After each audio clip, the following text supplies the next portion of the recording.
In today's video, I'm going to teach you how to find saved items in Facebook Marketplace. If you've saved a listing before and want to come back to it later, Facebook makes that pretty easy once you know where to look. In this walkthrough, I'll show you the exact path to access your saved Marketplace listings from a desktop browser. To begin, open your web browser and go to Facebook. Once the site loads, log into your account if you aren't already signed in. Make sure you're using the account where you originally saved the Marketplace items, since saved listings are tied to your personal profile.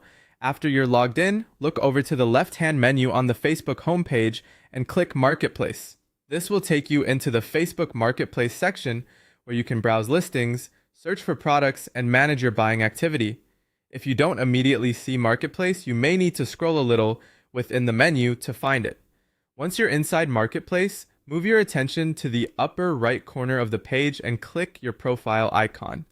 This opens your Marketplace account options and gives you access to features related to your activity, including listings you viewed, messages, and saved items. From that menu, select Saved. This is the section where Facebook keeps the Marketplace listings you chose to save for later. It's useful if you were comparing items, waiting to decide, or simply wanted to keep track of something without messaging the seller right away.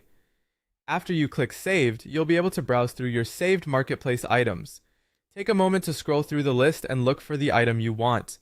When you find a listing you're interested in, click on it to open the full details page. From there, you can review the photos, check the description again, see whether the item is still available, and contact the seller if needed. One quick tip to keep in mind is that some saved listings may no longer be available if the seller has removed them or marked them as sold.